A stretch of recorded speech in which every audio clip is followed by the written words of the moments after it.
Bonjour à tous. Je vais vous présenter mes travaux de thèse que j'ai réalisés sur l'amélioration de l'efficacité des accélérateurs laser plasma sous la direction de Stéphane Seban et Cédric Flory, pendant ces 3 années au LOA. D'abord, un rappel du contexte dans lequel s'inscrit ma thèse. C'est pourquoi est-ce qu'on a besoin de faisceaux d'électrons énergétiques.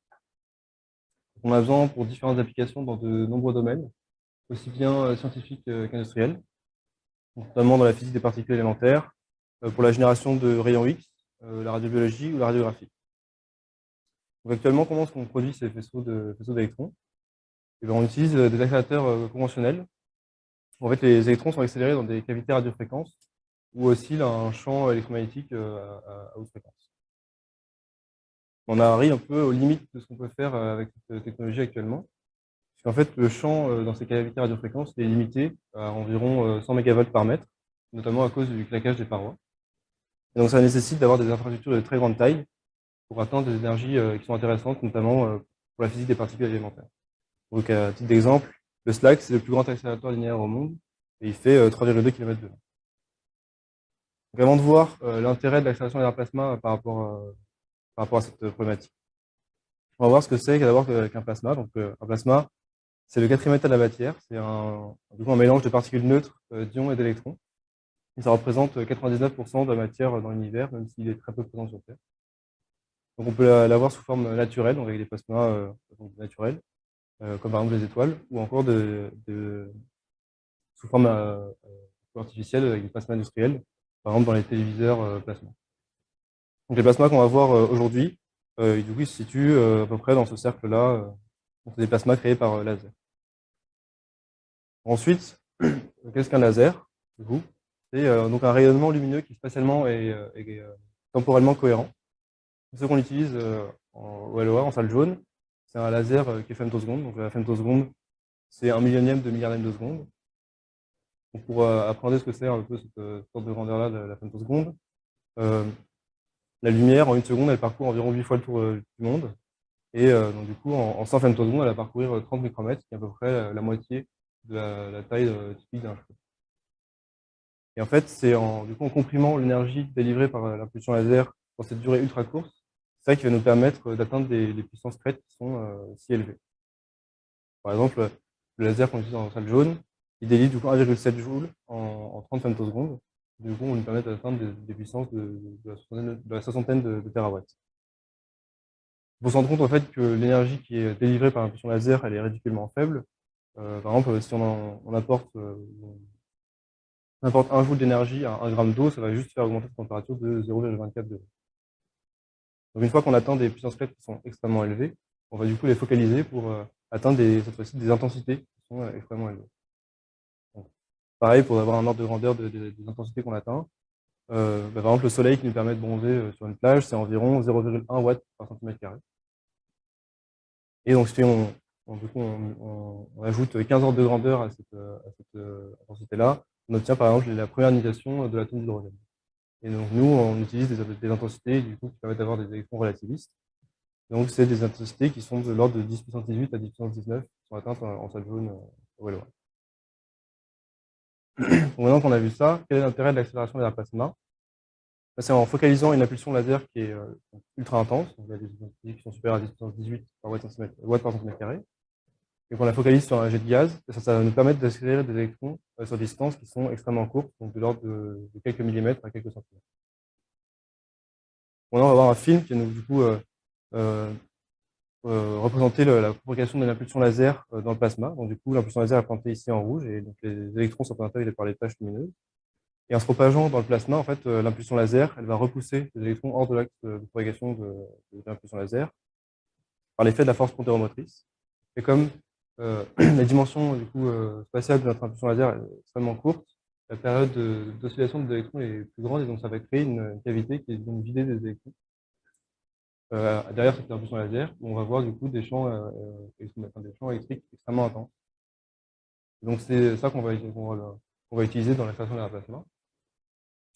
Du coup, c'est grâce à ce phénomène de génération de longs plasma par une impulsion laser. Donc, si on schématise cette création en fait, de la bulle, du coup, on a bulle qui est créée à l'arrière de l'impulsion laser, où donc on va régner des champs extrêmement intenses, donc jusqu'à 100 gigavolt par mètre. C'est à peu près 3 ordres de grandeur de plus que, que ce qu'on peut atteindre avec les cavités de fréquence. Donc dans cette bulle, le champ il est linéaire avec des champs qui sont accélérateurs à l'arrière de la bulle et des champs décélérateurs à l'avant, qui sont situés par contre à l'avant de la bulle. Donc tout l'enjeu de l'accélération à plasma, c'est d'injecter des électrons et de les piéger à l'arrière de la bulle pour qu'ils puissent bénéficier des effets de la force, des effets des champs accélérateurs. Ensuite, moi, le but de ma thèse, c'était d'améliorer l'efficacité des accélérateurs laser plasma. Donc ça passait par 2 points. D'abord, augmenter la charge et en deuxième point, augmenter l'énergie atteinte par les électrons. On va d'abord se concentrer toujours sur le premier point, c'est-à-dire augmenter la charge, mais ce n'est pas juste augmenter la charge, on cherche surtout à augmenter la charge utile.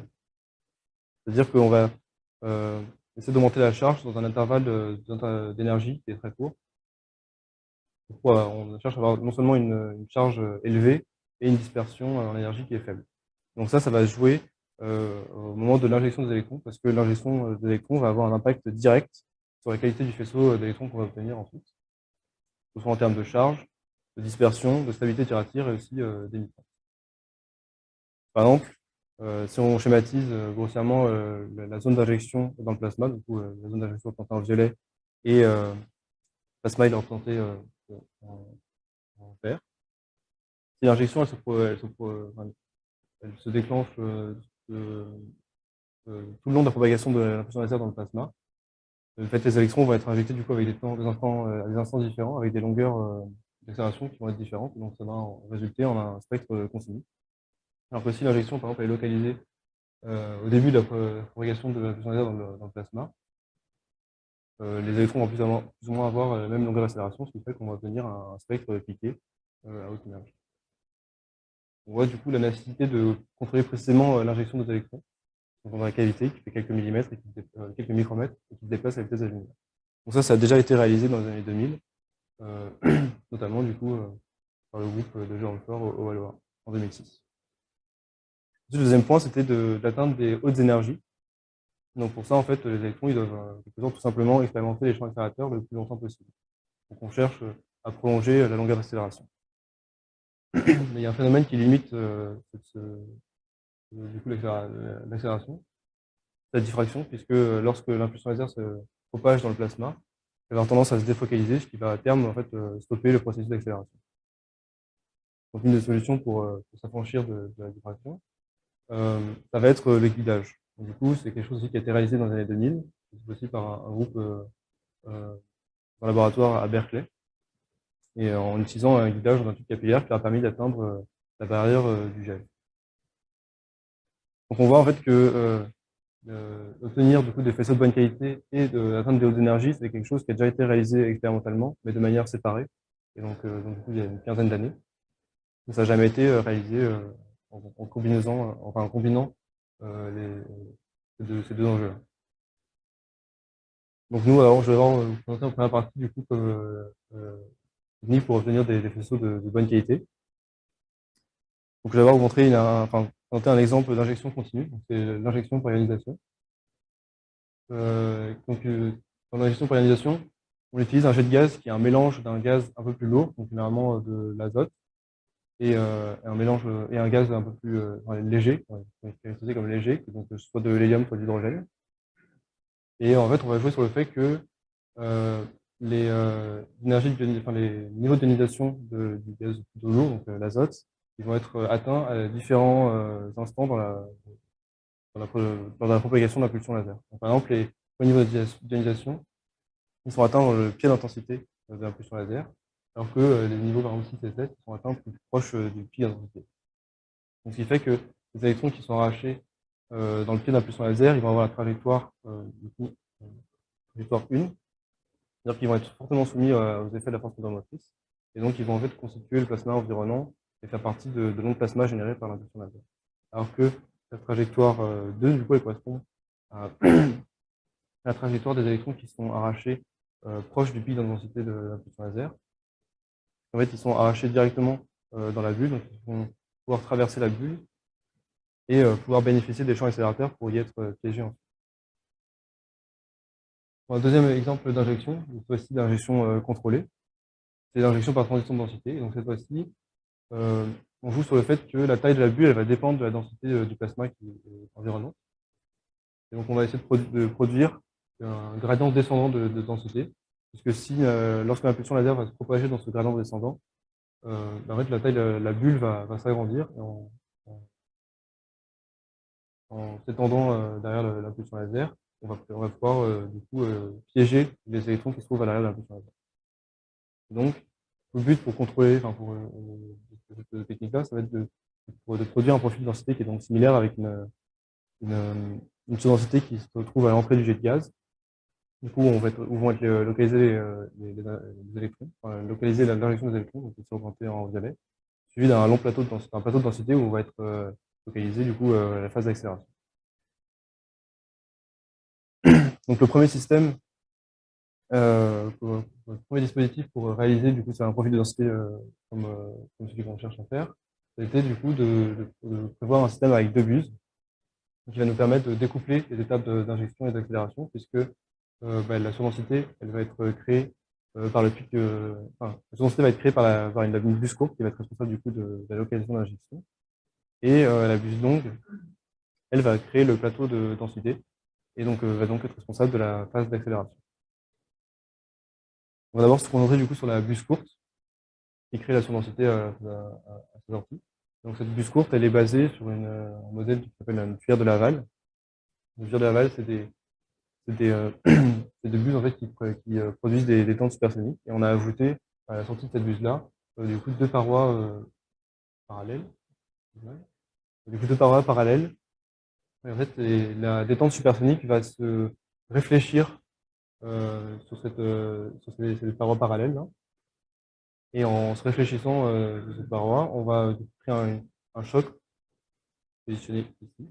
On va créer un choc à un point précis où va être localisée la surdensité. Donc ici, on a une courbe de densité qui est issue d'une simulation Fluent. Donc Fluent, c'est un code commercial d'hydrodynamique des fluides.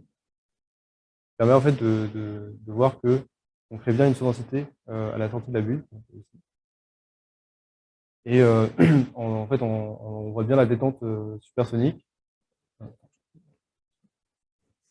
On voit bien la détente supersonique avec la réflexion de la détente supersonique du coup sur les parois parallèles qui sont ajoutées à la sortie de la buse pour se croiser à la sortie de la buse et créer une surdensité localisée. Donc une fois qu'on a réussi à mettre au point une buse qui permet de créer une surdensité dans un point localisé, on a simulé du coup ce système à deux buses, on utilise la buse courte et d'une buse longue qui elle est sonique pour créer le plateau. Et donc on peut voir ici du coup une carte de densité le long de l'axe optique de ce système à deux buses avec le choc et du coup la densité créée par la buse courte. Et donc ici on a un profil de densité qui est issu de cette simulation. Et on voit qu'il est très similaire à celui qu'on cherchait à produire au départ. Donc on a testé ce dispositif expérimentalement et ça nous a permis d'obtenir des spectres piqués, donc c'est-à-dire avec un bon contrôle du processus d'injection. Donc ici, c'est les deux meilleurs tirs qu'on ait pu obtenir et qui ont des dispersions de rapprochent de l'état de l'art de l'installation de la plasma, puisque par exemple, au premier tir, on est limité par la résolution de notre spectromètre qui est d'environ 2%. Un des avantages du coup de ce dispositif avec un système à deux buses, c'est qu'on peut combiner les deux injections qu'on a pu voir, puisqu'en fait la buse courte, elle éjecte un mélange de jet de gaz, donc, du coup d'hydrogène, enfin d'hélium et d'azote à 1%. Ça permet du coup de combiner l'avantage des deux types d'injections.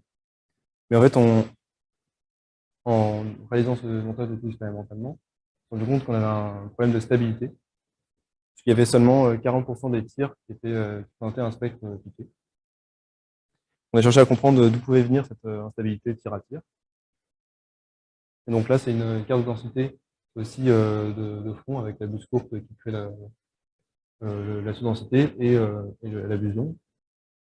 Et on voit qu'en fait, le choc il est fortement déformé en fait, par la collision entre les deux jets de gaz. Ce qui pourrait expliquer aussi l'instabilité de tir à tir dans le dispositif. Mais en plus de ça, on voit que les variations de densité transverse, elles sont extrêmement brutales. qui fait qu'avec la fluctuation du pointé du laser tir à tir, ça pourrait aussi être une des raisons pour lesquelles notre système n'était pas un problème de stabilité. Donc une des solutions qu'on a essayé de tenter, c'était de réduire l'angle entre les deux buses pour diminuer justement la déformation du choc due à la collision entre les deux jets de gaz. Mais on a seulement pu, en fait, on est limité par les raisons d'encombrement, à environ 60 degrés entre les deux buses. Et avec cette liberté de mouvement, on n'a pas observé d'effets significatifs dans le dispositif. Pour du coup, avoir moins de problèmes de stabilité de tir à tir, on a imaginé, du coup, l'alternative, c'est de créer ce profil de densité en utilisant une seule buse. Donc pour ça, on s'est inspiré d'un modèle de buse qui a été développé au LOA, donc par Lukarovic. Donc là, en fait, repose sur un peu le même principe que la buse courte, c'est-à-dire que c'est une détente supersonique qui va se réfléchir sur une paroi, qui est ajoutée du coup, mais par contre cette fois-ci que d'un seul côté de la buse. Et c'est cette réflexion sur la détente supersonique qui crée un choc et donc du coup, de nouveau qui crée une densité. Dans cette buse-là, là, on voit une carte de densité issue d'une simulation Fluence. Et donc cette buse-là a été optimisée pour produire une surdensité avec des gradients fins et aussi pour produire un plateau de densité du coup, sur le reste du jet de gaz. Donc, cette buse-là a été produite par un laboratoire lituanien grâce à une technique de gravure sélective assistée par un laser femtoseconde. Et donc on a pu observer du coup le jet de gaz produit par cette buse-là. Donc ici on voit une carte de phase expérimentale de ce jet de gaz qui est récupérée à l'aide d'un analyseur de front d'onde. Et on peut voir du coup que le profil du jet de gaz correspond à ce qu'on attend avec la surdensité qui est créée par la réflexion de la détente supersonique à l'entrée du jet de gaz. Et on voit ensuite un plateau de densité, du coup comme ce qu'on espérait. Mais cette technique-là, elle ne permet pas d'avoir le profil de densité sur l'axe optique, puisque en fait là, ce qu'on fait, c'est qu'on intègre la carte de phase du jet de gaz en trois dimensions selon une direction, donc on ne peut pas récupérer le profil du jet de gaz. Donc ce qu'il faudrait faire, c'est une tomographie en utilisant différents angles d'observation du jet de gaz. C'est un peu compliqué à mettre en place, du coup on a utilisé une autre technique, la plus simple. C'est on crée, on produit un filament plasma dans le jet de gaz avec une impulsion laser. Et en utilisant la symétrie de révolution du filament plasma, on peut remonter à la densité du jet de gaz grâce à l'inversion d'Abel. Donc ici, on voit le profil de densité expérimentaux à différentes hauteurs, du coup, qui sont récupérés avec l'inversion d'Abel. Donc là, c'est vraiment dans la zone de la surdensité. Donc on peut voir, par exemple, sur cette courbe-là, la surdensité créée par la détente supersonique. Et on voit en fait qu'elle est immédiatement suivie d'un trou de densité, puis pour ensuite arriver au plateau de densité de l'opération. Et en fait, ce trou de densité qu'on a observé expérimentalement, c'est peut-être la raison pour laquelle on n'a pas réussi à obtenir l'injection d'électrons avec cette buse-là. Parce qu'en fait, le gradient du coup montant qui se trouve juste après le gradient descendant, il va avoir l'effet inverse. Donc du coup, on va perdre tous les électrons qu'on a potentiellement injectés. Et du coup, en comparant à ce qu'on obtenait en simulation, donc ici de nouveau des profils de densité, par exemple, sur toute la longueur du jet de gaz, on voit que on observe ce trou de densité juste après notre pic de densité. Donc on l'observe sur la simulation. Et en fait, il pourrait être dû à la présence en fait, du rebord à l'entrée du jet de gaz qui perturbe en fait, la détente supersonique. Mais après, il n'y avait pas de réelle raison pour lesquelles il y avait une telle différence entre la simulation et l'expérience. Du coup, on a d'abord pensé à un défaut de la buse qu'on avait utilisé en expérience. Et du coup, on a réalisé une tomographie de l'intérieur de cette buse-là, qui n'a pas de révélé de défaut particulier. Et donc, une autre petite hypothèse, c'est que les effets de bord proches du rebord intégré à la buse, donc ils pourraient être sous-estimés dans les simulations, ce qui fait que le trou est beaucoup plus important dans les expériences qu'en simulation. En conclusion de cette partie, on a vu d'abord un premier système, un système à deux bûches qui a permis de produire des faisceaux d'électrons donc du coup de bonne qualité puisqu'on contrôlait le processus d'injection. Mais on a un problème de stabilité tir à tir. Donc, une des solutions possibles, ce serait peut-être de combiner les deux buses en une seule buse multijet, pour justement limiter la collision assez frontale entre les deux jets de gaz. On a ensuite vu une buse qui permettrait de produire des profils de densité qui semblent prometteurs, puisqu'ils ressemblent, enfin, ils sont avantageux.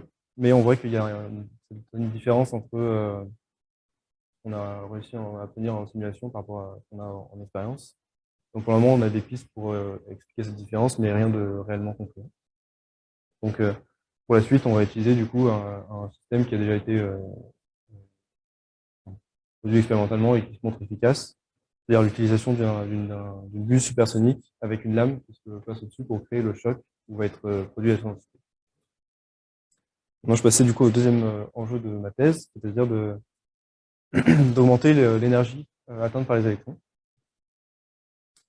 Donc, je l'ai dit, le processus, enfin, on cherche à prolonger la longueur d'accélération, et ce qui empêche de prolonger cette longueur-là, principalement, c'est la diffraction, puisque quand la impulsion laser se propage dans le plasma, on a tendance à se défocaliser. En se défocalisant, on va du coup stopper le processus d'accélération. Il y a deux possibilités pour s'affranchir de cette limite-là. La première, c'est l'autofocalisation. Mais avec l'autofocalisation, on peut prolonger la d'accélération de quelques millimètres, par exemple, on va le voir. Et puis surtout, on utilise l'énergie laser pour enfin, pas dans le but d'accélérer les électrons, mais juste de prolonger la longueur d'accélération. Donc c'est pas forcément très efficace. Et du coup, une des solutions qui s'impose, ce serait le guidage. Donc pour le guidage, on cherche à produire un plasma qui aurait un profil de densité transverse, du coup, qui est similaire à celui schématisé ici, avec une structure creuse au niveau de l'axe optique. Puisque avec les lois de l'indice de réfraction dans un plasma, bah, en fait, ce profil transverse, il agirait comme une lentille convergente pour une impulsion laser. Et donc, le moyen de produire en fait, cette structure plasma, c'est de créer du coup un filament laser tout le long du jet de gaz. Et on va utiliser la détente hydrodynamique de filament plasma dans le gaz ambiant pour produire en fait naturellement cette structure creuse du plasma. Donc il y a deux moyens pour produire ces canaux plasma. Le premier qui a été utilisé, c'est la décharge capillaire. Donc c'est une décharge électrique dans un tube capillaire. Donc c'est la technique qui a été utilisée du coup, par le groupe à Berkeley pour réaliser en 2006 un guidage sur 1 cm qui leur a permis d'atteindre le GeV. Donc récemment, ils ont réussi à améliorer, enfin, augmenter la longueur de guidage sur 20 cm pour atteindre des électrons à 8 GeV avec un laser pétawatt.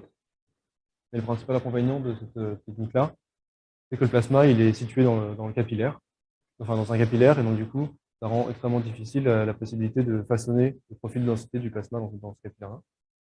Et en plus de ça, il y a un risque d'endommager le capillaire. Et le deuxième moyen pour produire un canal plasma, c'est de générer ce canal plasma par une impulsion laser qui est focalisée en ligne dans le jet de gaz. Ça, c'est une technique qui a été démontrée dans les années 90, avec des intensités laser d'environ 10 puissance 13 et 10 puissance 14 watts par cm². Et donc, du coup, le canal plasma, il était produit grâce à l'ionisation collisionnelle, ce qui fait que cette technique-là, elle est très efficace pour des plasmas à haute densité. Donc, c'est pas vraiment intéressant pour l'installation de plasma. Mais en 2018, il y a eu un regain d'intérêt pour cette technique-là, puisque il a été démontré il a été prouvé expérimentalement qu'on pouvait produire ces canaux plasma avec des intensités laser supérieures à du coup vers 10 puissance 16, 10 puissance 17 watts par cm². Donc on peut les produire par la photonisation, ce qui fait que cette technique-là sera efficace pour toute densité de plasma. Donc c'est dans ce but-là qu'a été conçu l'axe parabole. L'axe parabole, c'est un miroir asphérique qui produit une ligne focale. C'est une approximation de faisceau de Bessel, qui est appelé un faisceau de Bessel-Gauss. Et en fait, elle produit cette ligne focale en focalisant à différents plans focaux les rayons incidents sur l'axe parabole en fonction de leurs coordonnées radiales sur la surface du miroir. Donc, dans les axes paraboles que j'ai conçus, les rayons qui sont proches de l'axe optique, ils vont être focalisés en début de ligne focale, donc proche de F0, alors que les rayons qui sont extrêmes vont être focalisés en fin de ligne focale, donc c'est-à-dire vers F0 plus Z. Donc ici, on peut voir les tâches focales dans les différents plans de focalisation. Donc là, du coup, on peut voir typiquement les caractéristiques, les tâches focales caractéristiques du faisceau de Bessel avec les couronnes qui entourent la tâche focale principale. Donc cette optique-là, elle a été inspirée par une autre optique qui s'appelle l'Axicon. Elle présente certains avantages par rapport à ce dernier, comme par exemple un seuil d'intensité maximum qui est plus élevé, de plus elle est achromatique et elle a une meilleure efficacité. Un des autres avantages de l'axi-parabole, euh, c'est qu'en modifiant l'équation de surface de ce miroir-là, on va pouvoir générer des lignes focales qui ont des distributions d'intensité différentes. Donc ici, on peut voir des images issues de simulation d'un code de propagation optique développé par Igor Andriash au LOA. Donc là, c'est une carte en intensité de la ligne focale.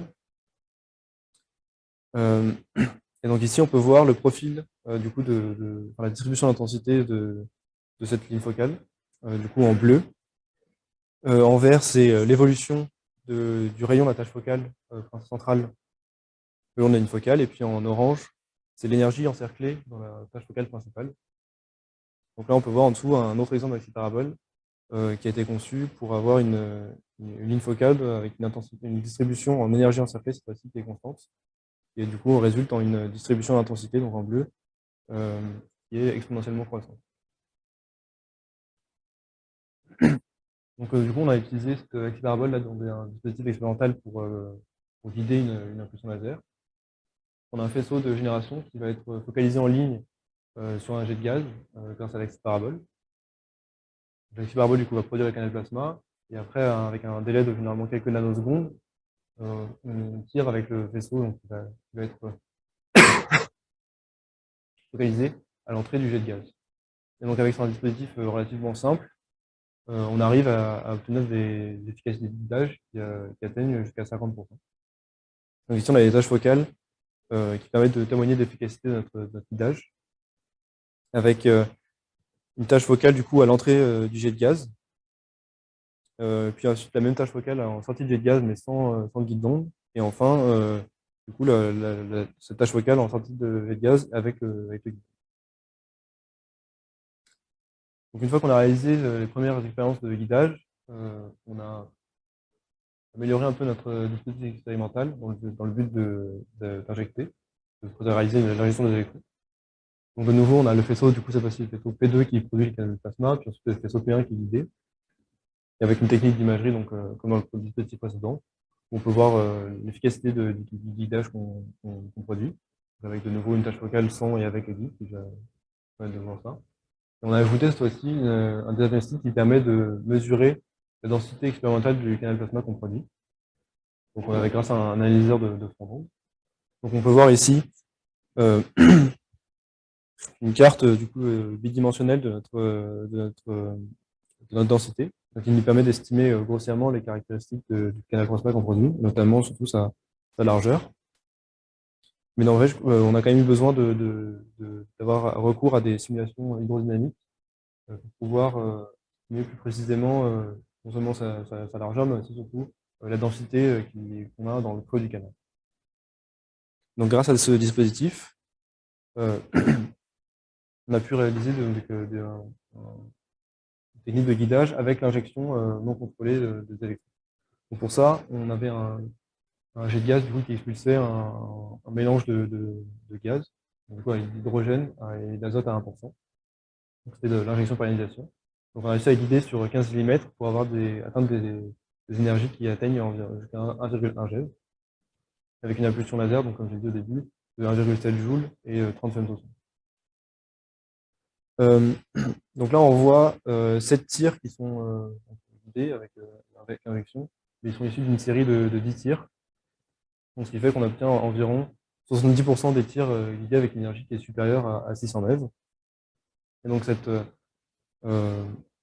ce pourcentage-là, il est totalement dû à la stabilité de notre pointé laser. Et on a ici une série de tirs avec des bons et des mauvais guidages, qui est très intéressante et justement qui nous permet d'établir une corrélation entre l'injection et le guidage. Ici, on pourrait considérer que le bon guidage, c'est pour les tirs 2, 5, 6, 9 et 10. en se référant aux tâches focales, et les mauvais guidages, du coup, ce seraient les autres, donc 1, 3, 4, 7 et 8. Donc on voit par exemple qu'avec dès qu'on a un bon guidage, on a des faisceaux d'électrons qui ont une charge importante et qui atteignent des énergies élevées. Mais c'est peut-être encore plus intéressant de voir les tirs du coup qui sont on va dire ça avec un mauvais guidage, puisqu'on voit qu'en fait ces tirs-là, généralement, ils présentent des oscillations dans le spectre. Et en fait, ces oscillations, elles pourraient justement être sont certainement justement pour témoigner justement de la fluctuation du pointé à l'entrée du jet de gaz, à l'entrée de notre guidon, puisqu'on voit que en fait, la fluctuation typique de notre pointé laser est d'environ 20 micromètres, ce qui est en fait la largeur du canal qu'on produit environ. Et du coup, on pourrait penser que le faisceau qui est guidé dans notre impulsion, il arrive avec un angle, et donc cette propagation qui arrive euh, en bord de canal entraînerait des injections hors axe qui, du coup, sont observées par des oscillations dans le spectre qui en résulte. On a aussi tracé la charge injectée en fonction de la qualité de notre guidage. Donc là, la qualité de notre guidage elle a été définie par le nombre de comptes dans la tâche focale. Et en traçant, du coup, cette évolution ici, là, on voit qu'on a un bon facteur de corrélation entre, du coup, la charge injectée et la qualité, et le nombre de comptes qui sont situés dans la tâche focale. On atteint un facteur de corrélation d'environ 0,8. Et donc, ce qui semble plutôt logique, puisque plus l'énergie couplée dans notre guidon est importante, et plus le processus d'injection va être efficace. Une fois qu'on a réussi à montrer qu'on a réussi à guider et à injecter des électrons dans la bulle, on a ajouté un système qui permet de contrôler l'injection, comme je le dis, avec une lame qui est placée au-dessus de notre jet de gaz supersonique. Cette fois-ci, le jet de gaz, c'est de l'hydrogène pur, plus d'azote. Et en utilisant ce dispositif-là, on a pu obtenir des tirs non seulement guidés, mais qui obtiennent du coup qui ont des spectres de bonne qualité, avec une dispersion faible et du coup, une énergie atteinte par ce pic de charge qui est élevé. De nouveau, on atteint des énergies de l'ordre du GeV. Et du coup, non seulement on a réussi à contrôler l'injection et à obtenir des hautes d'énergie, donc c'est l'enjeu justement de ma thèse, c'est-à-dire l'amélioration de l'efficacité. On atteint des efficacités de conversion qui sont à peu près d'1% pour les tirs à un GeV et jusqu'à 6% pour les tirs les plus chargés. Donc ici, on voit 10 tirs qui sont cette fois-ci issus d'une série de 14 tirs, donc on retrouve à peu près environ 70% de nos tirs qui sont guidés. Donc ici, on a représenté du coup dans les spectres intégrés du coup des tirs en bleu ici et en rouge dans la slide suivante, qui sont le tir avec l'énergie pic atteinte la plus élevée et le tir avec la dispersion en énergie qui est la plus faible, donc environ 2%. Donc c'est de nouveau 2%, c'est de nouveau proche de l'état de l'art de ce que fait actuellement l'accélération laser plasma. Également tracé la charge injectée qui est contenue dans le pic en fonction de l'énergie atteinte par le pic. Et on voit là que plus la charge injectée est importante et moins l'énergie du pic elle, est élevée. Donc ça témoigne du phénomène qu'on appelle le bin loading, où lorsque la charge injectée est importante, ça va avoir tendance à déformer les champs qui se trouvent dans la cavité ionique. Et donc du coup, ça va altérer, donc diminuer l'énergie atteinte par les électrons. On a aussi vu une corrélation entre la dispersion d'énergie et la charge injectée. On voit que plus la charge injectée est élevée et plus la dispersion d'énergie va être élevée aussi. Donc ça, c'est aussi un témoin du dénoding et aussi du contrôle de notre injection. Donc, on voit qu'avec ce dispositif-là, on peut du coup atteindre l'objectif de la thèse, c'est-à-dire d'améliorer l'efficacité des électrons, l'accélération de la plasma, hein, avec des spectres du coup de bonne qualité à haute énergie, mais on aura quand même 70% des tirs qui sont guidés. Et donc ça, c'était, comme on l'a vu, probablement dû à la stabilité du pointé des deux faisceaux laser. Donc une des solutions pour s'affranchir de ce problème de stabilité, ce serait de réaliser une accélération avec un seul faisceau, ou directement avec l'axe parabole, ce qui est rendu possible par le fait que elle a un seuil d'intensité maximum qui est très élevé. Donc cette fois-ci, ce serait du coup le pic d'intensité lumineux produit par la ligne focale qui générerait l'onde plasma et qui permettrait d'accélérer les électrons. Ce qui fait qu'en fait, avec ce dispositif-là, on est directement affranchi de la limite de la diffraction. Et comme on peut le voir ici, du coup, l'impulsion laser ici elle est représentée en vert. On voit la bulle avec les champs accélérateur en bleu et décélérateur en rouge, avec le paquet d'électrons qui est représenté en jaune ici. On voit qu'au fur et à mesure de la propagation de l'impulsion laser dans le plasma, en fait, les électrons ils sont plus rapides que l'impulsion laser, ce qui fait qu'en fait, ils vont la rattraper en quelque sorte, et donc ils vont pénétrer à l'avant de la bulle où ils vont commencer à perdre de l'énergie, ce qui n'est pas très intéressant d'un point de vue d'efficacité. Et l'avantage de l'axe parabole, c'est qu'on peut contrôler la vitesse de propagation du pic lumineux de la ligne focale.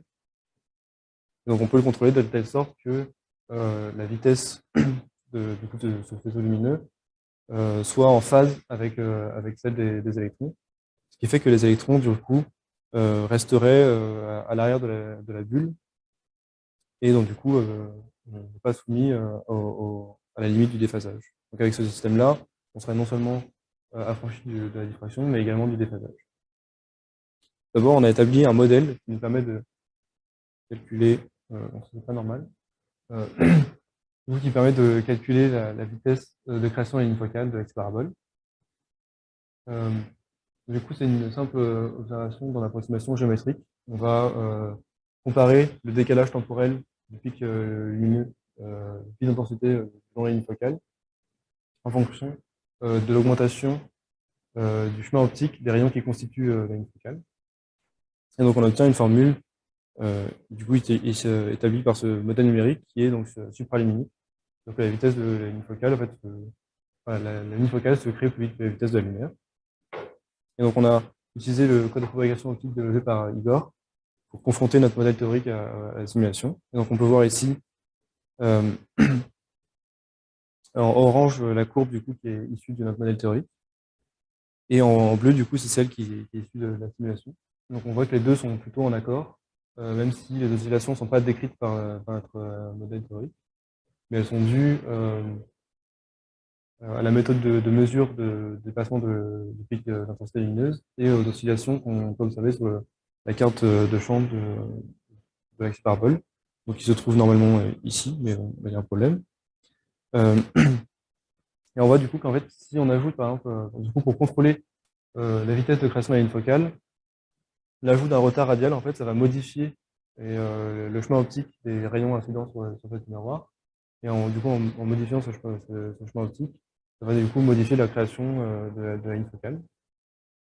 Donc, si on introduit justement ce retard radial dans notre modèle, et qu'on pose du coup une vitesse modifiée qu'on cherche à atteindre. Donc ici, si on la pose comme Vm qui est égal à la vitesse de la lumière dans le vide C avec une petite vitesse V0 négligeable devant C, on va pouvoir remonter au retard qui est nécessaire pour du coup atteindre cette vitesse de création de la ligne focale. Et donc on voit que ce retard radial, il est essentiellement composé de deux termes. Donc un terme en R4 qui va essentiellement modifier la pente de la vitesse de groupe, et un terme en R2 qui lui va permettre d'ajuster la valeur de cette vitesse-là autour de C. Donc si on prend un exemple où on cherche à produire une axe parabole avec une ligne focale qui se déplace à C, c'est-à-dire que V0 est nul, le retard radial qui est nécessaire pour modifier la ligne focale de cette manière-là, il va être, du coup, il est calculé par notre modèle théorique, il est représenté ici en violet. Et du coup, quand on introduit ce retard dans le code de propagation optique, la vitesse, la ligne focale se retrouve modifiée, la vitesse de la ligne focale se retrouve modifiée, et on obtient une vitesse du coup de la ligne focale, du coup, qui est représentée ici en violet. Donc on voit que de nouveau, le modèle théorique et la simulation, ils sont plutôt en accord, même si on voit qu'il y a une très légère différence entre la vitesse à la ligne focale visée et celle qu'on atteint réellement, donc la différence d'environ 1 pour 1000. Et elle est sûrement due aux approximations qui sont faites du coup pour calculer la formule du retard radial. Maintenant, on va se concentrer du coup sur le terme en R2, du coup, qu'on a vu dans la formule de retard radial dans la slide précédente. En fait, ce retard, ce terme en R carré, il est aussi connu comme c'est une aberration qui est connue sous le nom de courbure du front d'onde ou PFC, et qui est aussi équivalente à du chrométisme longitudinal lorsqu'on l'observe sur un faisceau focalisé. Il y a une technique qui a été développée au LOA pour justement contrôler l'introduction de cette aberration dans les faisceaux laser, en plaçant un doublet chromatique dans une zone où le faisceau est divergent. Et donc en déplaçant ensuite le doublet chromatique dans cette zone-là, on va pouvoir introduire plus ou moins de PFC. Et ensuite, on a réalisé des mesures expérimentales du coup, en salle noire 3.0, de la vitesse de groupe avec ces paraboles, de coup sans cette aberration et avec cette aberration. Et on voit que, de nouveau, c'est cohérent avec le modèle théorique qui était établi précédemment. Du coup, on voit en noir, c'est la vitesse de groupe sans PFC, et puis en bleu et en rouge avec plus ou moins de PFC introduit par cette technique-là. Et on voit que l'ajout de cette aberration, il a seulement modifié la valeur de la vitesse sans modifier la pente de la vitesse.